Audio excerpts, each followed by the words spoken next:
భారీ వర్షాల వల్ల వెలిగొండ ఫీడర్ కెనాల్లో చిక్కుకుపోయిన 250 మంది కార్మికులను మంత్రి నిమ్మల రామానాయుడు కాపాడారు. ప్రకాశం జిల్లా మార్కాపురంకు సమీపంలో ఉన్న వెలిగొండ ఫీడర్ కెనాల్కు గండిపడి టన్నెల్లోకి 9 కిలోమీటర్ల దూరం నీరు చేరింది. ఆ సమయానికి అక్కడ 250 మంది కార్మికులు పనిచేస్తున్నారు. ఈ విషయాన్ని అధికారులు వెంటనే జలవనరుల శాఖ మంత్రి రామానాయుడుకు తెలపడంతో ఆయన వెంటనే పడవలను ఏర్పాటు చేయించి వారందరినీ సురక్షితంగా అక్కడి నుంచి తరలించారు. జగన్ చేసిన నిర్వాకం వల్లే ఇటువంటి పరిస్థితి తలెత్తిందని మంత్రి నిమ్మల మండిపడ్డారు. వెలిగొండ ప్రాజెక్టు జాతికి అంకితం చేశామంటూ హడావిడి చేసి అప్పట్లో ఫీడర్ కెనాల్ పనులను పూర్తి చేయకుండా అస్తవ్యస్తంగా వదిలేశారన్నారు.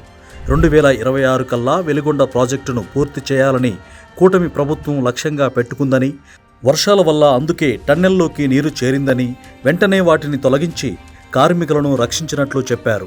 గుండ్లకమ్మ ప్రాజెక్టుకు 1.20 లక్షల క్యూసెక్ల వరద రావడంతో 1,00,000 క్యూసెక్లు దిగువకు వదిలిపెట్టారు. దిగువన ఉన్న ప్రకాశం, బాపట్ల జిల్లా కలెక్టర్లకు సమాచారం ఇచ్చి ఇటువంటి ముంపునకు గురికాకుండా లోతట్టు ప్రాంతాల్లో ఉన్న గ్రామ ప్రజలను అప్రమత్తం చేసినట్లు మంత్రి వెల్లడించారు.